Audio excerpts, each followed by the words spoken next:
Yeah. Fly Eagles flying on the team. Touchdown, touchdown. Time to get Jalen this ring. You don't really want to start a thing.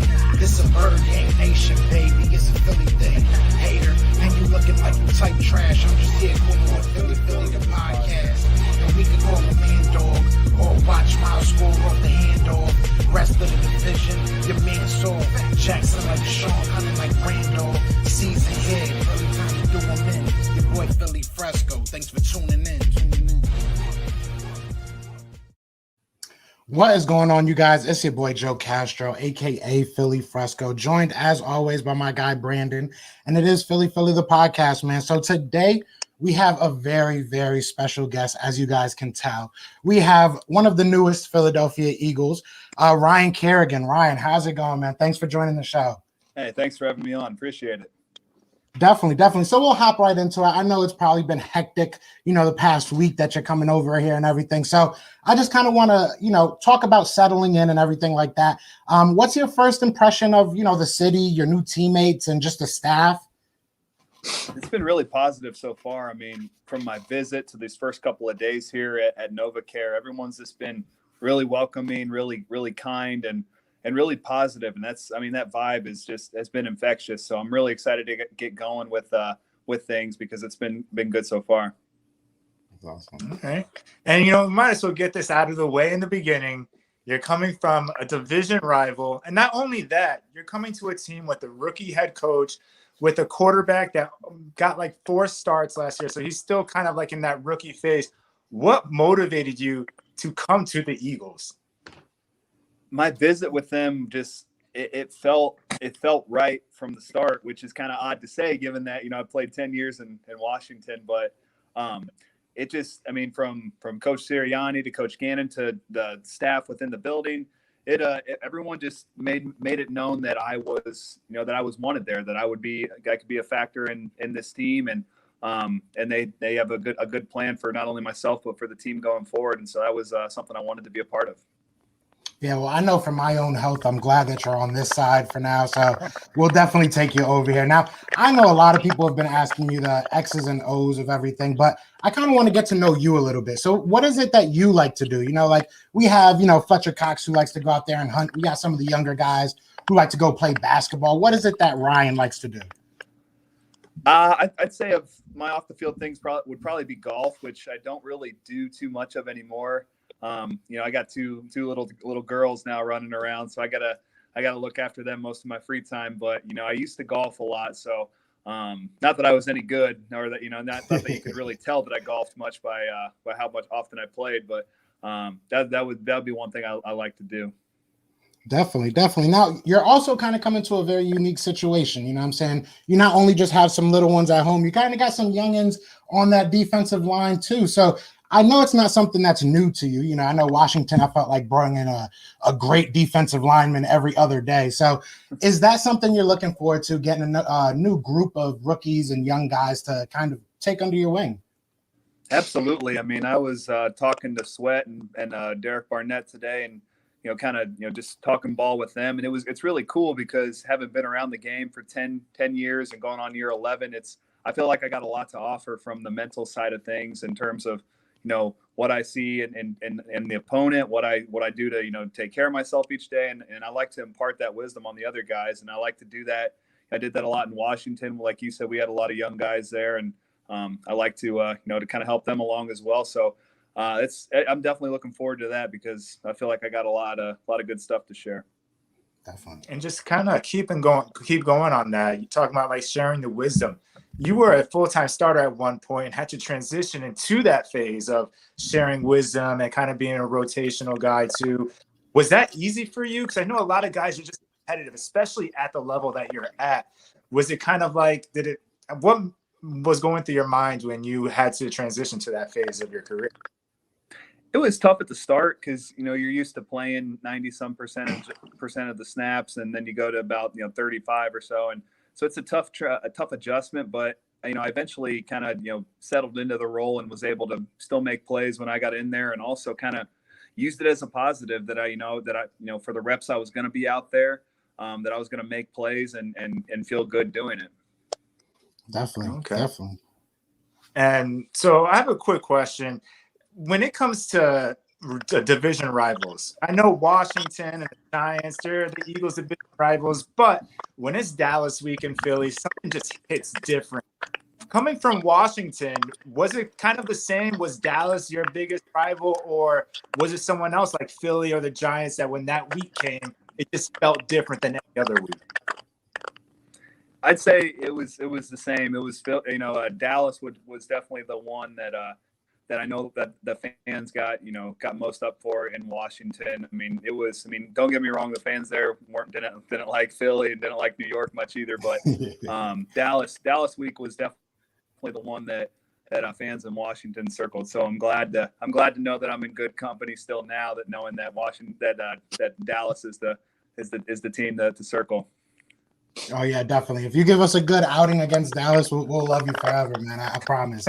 Now, I do want to ask, I know you said that there's no bad blood or no revenge tour when you do go back to Washington, but it's got to be a little bit different. Can you just kind of talk to me about how you think that might go, what the emotions might be going back home? I think it'll be cool. I mean, having played so many games there throughout my career and having, a lot of good memories there, I think it'll be cool to go back there and, even as a part of the opposing team, I think it's going to be exciting. It's going to be fun. And, I just hopefully we can come out on the good end of it. Definitely. Right. And kind of because you did play for Washington, Ron Rivera did at one point in time in his did coach in Philly. And I feel like Ron Rivera is a likable guy around the league anyways. What was it like playing for him last year and kind of going through that adversity that he was going through in his personal life? We could see, at least from the TV side of things, that it looked like you guys were pumped up to play for him and everything like that. Yeah, I mean, he was. I mean, for him to have been going through the situation that he was and the battle that he had going on, you would have never known. I mean, he came to work every day and just focused on getting us better as a team. Which, I mean, I don't know how many people could say they do the same in the same situation. I mean, he was tough throughout the entire process, and that was, I mean, it was really damn impressive of him to be able to stick with the day-to-day responsibilities like he was able to do, given the battle he was taking on. Definitely. And before you go on to your next question, Brandon, I kind of want to interject real quick, and I want to ask you just what was the message in that team? Just because I feel like like he said, there was so much adversity, but you guys overcame it very quickly. It wasn't something that lingered. What was the overall message that Ron Rivera kind of gave out to you? Do you think it's something you can bring to Philly a little bit? I think one of the main things from last year that we learned is that you're never really out of it. Especially with the way the division was last year. I mean, we were 1-6 or 1-5 at some point, and we ended up winning the division. And so I think just if you keep chopping away and keep and just stick with the process, be process driven. That's one of the things that Coach Sirianni's talked about in the first couple of days here. If you do that, I mean, you can achieve your goals and get to where you want to go. All right. Are there any memories that kind of stick out to you when you've played the Eagles over these last 10 years, like something that will always stick with you? I mean, I've had a couple. Went into the division here a couple times was pretty cool. I think in 2016 I got a sack fumble to kind of end the game against when we were when the playoff race was still going on. So that's pretty cool. I've had many, and so I haven't come here for 10 years. That makes it even more exciting for me to now be a part of the team here, because I get to see the passion from the fans. I've gotten to see the passion from the fans.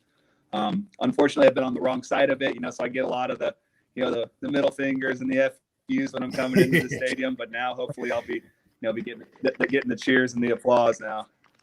Yeah, I mean, we're the calm ones, I feel like, especially of the Eagles Nation. At least until the season comes, we're probably the calmest of the calm. But you got to love it. It's passion, right? You got to love the passion that the Eagles fans bring. So I want to ask you, I know you were pretty quiet, especially with Philly media. I feel like if Philly media, you give them anything, they're going to bite on it. But you guys were pretty quiet about this whole courting process, you coming to Philly. How were you able to manage it to be so quiet? And on the reverse side of that, was it ever in your mind, ever a thought to like retire ever? Or was it always, I'm coming back next year and I got something to prove? No, I definitely wanted to play. I mean, that wasn't really a thing. I wanted to play, and to be honest, I don't know how we kept it quiet that that I was on a visit here, because I feel like everything gets out nowadays, and so I was as surprised as you guys were. I kept waiting to get some text messages from people saying, "Oh, you're visiting Philly," but I never got them. So that was a pleasant surprise that everything stayed quiet.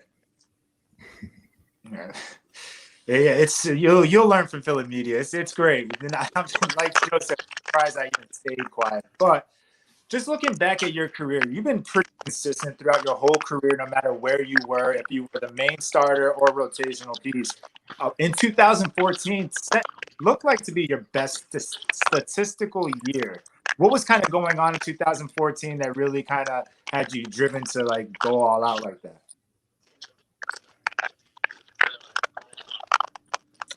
I feel like that year I really kind of honed in on some fundamental and technique things that really allowed me to do what I do well as a pass rusher and do it consistently.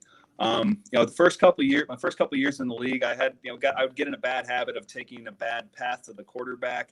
But in 2014, I had a position coach that really kind of fixed that for me and really honed in on, okay, you got to take a good line, a good efficient line to the quarterback. Ball comes out quick in this league. You got to get there fast, and every step is valuable. So any wasted movement is just that. It's wasted. And so learning that and really kind of honing in on those fundamentals, I think, is what really kind of helped me take off that year. Yeah. Now I know this year, Nick Sirianni, Jonathan Gannon, they've been kind of preaching the schemeless scheme, if you will. There's, they're going to use a lot of versatility. So, do you have like kind of a picture of where you might be lining up this year, or do you think you'll be moving all around the defense? I mean, I think one thing that I've kind of gathered from the couple of days I've been here is that we're going to be pretty multiple, and not only the fronts we use, but how we attack. And so I'm guessing that's how it's going to be for me, individually too, is that, I won't be in one spot. All of us, along the line of scrimmage will be doing different things and, ultimately playing to our strengths, that's the most important thing. Definitely. Yeah. Now, one more thing on that, real quick. What do you see in all this youth? I know it's still early. You still haven't really gotten to know all of them, but do you see some things that maybe you saw in the defensive? As much as this hurts me to say, the Washington football team have had one of the best defensive lines in football for a while, in my opinion. So do you maybe see some similar things out of these young guys on the Eagles or even the vets? Well, I can say as a guy that watches a lot of film and often watches games of common opponents that Philly has played over the years. Philly's had one of the best defensive lines in football for years. I mean, Brandon Graham, Fletcher Cox, Barnett, Hargraves. I mean, there's a lot of really Josh Sweat. I mean, there's a lot of really talented, productive players in this group that have done it for years. And so, I mean, I think we had a good defensive line in Washington, but we got a damn good one here in Philly now, and again, there's proven guys. It's not they've done it for years. I mean, Brandon Graham is I think going on year 12, Cox going on year 10. I mean, those dudes have been proven dudes for many years. So I mean, it's exciting to get to work with them now. You said the perfect words. I couldn't have scripted it any better there. I could. So before I do let you go, I want to get in a couple of member questions, if you don't mind. Just some Philadelphia Eagles fans wanting to ask you a couple questions. So the first one that I have is actually from our member Nina, and she just wants to know: do you have a favorite stadium that you've played in outside of Washington? I would have to say my favorite stadium to play in would probably be Arizona's. Like, I'm big on the the surface, the footing in stadiums. That's how I determine if I like a stadium. And their grass there was always great. And I mean, it's indoors too, so it's like playing on grass and indoors where it's not going to be too hot or too cold. It's like a great combination for sure. That is a football veteran answer right there. That is, like we've had some rookies on here. We've had a lot of younger drafts prospects, and it's always, oh, it was beautiful looking at this and seeing that. He's like, as long as the grass is good, I'm good to go out there. That's awesome. So another question we have is from Papa Sora, and he wants to know, and he says, since you were kind of courted and recruited by Brandon Graham and Fletcher Cox, he wants to know, are you going to be on the next recruitment process if we're going out there trying to get us a big name, like maybe a Steven Nelson or Julio Jones? Just throw names out. I mean, I feel like I kind of got to earn my stripes here first, but I mean, I'd be honored and I definitely would partake if they asked me to reach out to anybody for sure. I mean, I know that meant a lot to me when Cox and Brandon reached out. So to me, so that would I would be glad if they wanted me to return the favor to anybody. Definitely. That's awesome. Well, that's good to know. I'm sure a lot of people are going to be happy to hear that. And now the last member question I want to ask you is from Kev Thomas, and he wants to know, who was your favorite quarterback to sack in your career? Man, I always say whoever has the ball in their hands. I don't care if they're the greatest quarterback of all time or a guy that just came off the practice squad. Whoever's got the ball in their hands, it all feels great. It feels great sacking them all. I'll say that's because sacks are so hard to come by that whoever's got the football, man, it feels great to bring them down. I hear that. Well, hopefully it's going to be a lot of, opponents' jerseys this year. And I can't wait to see it because it won't be our jerseys. So that's a beautiful thing. But before we let you go, man, is there anything you want to say to Philadelphia, just as a welcome in or anything like that? Anything you want to say to the fans? I just want to let you know I'm really excited and fired up to be here. I mean, like I mentioned earlier in the show, I've come here for 10 years, and I've always appreciated how much the fans really care here. I mean, you see it when you come in on the bus as an opponent, and that's a big thing. I mean, and so to be on this side of it now is pretty damn cool. So I'm excited to be here, and I'm going to go out there and try to do my best to help put some victories together. That's awesome. Well, we're glad to have you, man. And on behalf of all of my subscribers and all of Philadelphia, we open arms welcome you to Philadelphia. We cannot wait to see you knock some heads off and cheer for you out there, man. But thank you so much for your time, man, and just have a great one. I appreciate you. I appreciate it, guys. Thank you. Thank you. Definitely. And shout out to everybody that tuned in. Be sure to hit that like, hit that subscribe if you are new. But we are out of here, man. Y'all know what it is, man. It is Fly Eagles Fly, and we are out here. Peace.